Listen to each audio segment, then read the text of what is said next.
You're listening to MMA Out Loud. Where we going, Tone? MMA Out Loud, we're going to the Expo at Javits Center. We're going to interview some fighters.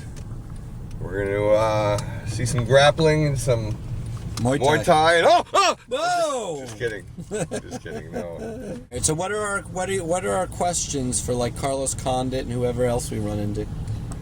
Carlos, how do you feel about having a first name and a last name that both begin with C?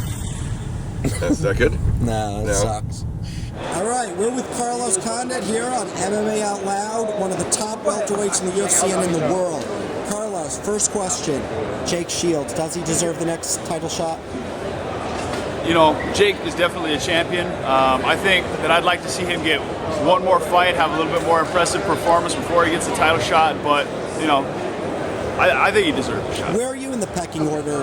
If you know, with Koscheck now, then there's Fitch, Shields.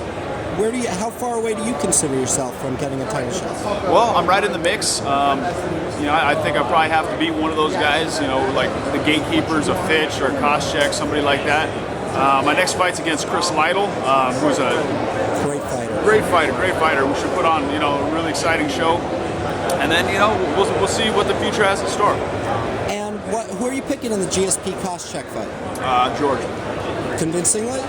Yeah, absolutely. What do you think? It's just he's smarter, just a better athlete all around? Or? I think he's more dangerous. He's a more dangerous fighter. You know, in his recent fights, you know, he's you know had a pretty conservative game plan, but when he wants to, he finishes guys. Who's your favorite fighter as a fan to watch these days? What fighter? John Jones. Really? No, he's exciting. So are you, though. What do you think is next with the WEC, which you were part of? They're merging. What do you think of this whole merger with WEC? I think it's great. You know, WEC has had some of the best guys in the world for a really long time, and it'll be good to see them getting the recognition they deserve now under the UFC banner.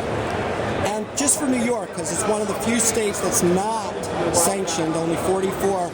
Tell the legislator, testify, why should MMA be sanctioned in New York? MMA is safer than boxing. You know, it's a legitimate sport. You know, we're athletes. We're not just thugs. We're not just, you know, barroom brawlers. You know, this is our livelihood, and you know, it's the greatest sport on earth. And what would Carlos Condit be doing if he was not an MMA fighter? I don't know. I might be like a special forces guy running around the desert or something like that. What's your favorite submission to do? I like neck cranks and darce chokes and stuff like that. And last prediction, Matt Hughes or BJ Penn, who's going to win?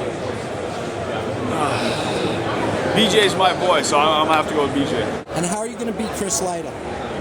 By any means necessary, man. Awesome. Are you a Black Ops player? My Xbox broke about a year and a half ago, and instead of replacing it, I've just been getting a lot more done instead of sitting around playing video games. So awesome, dude. This is Carlos Condit for MMA Out Loud. You're listening to MMA Out Loud. When one fighter does what he wants, when he wants to, and with damage. That to me would be a 10-8 round.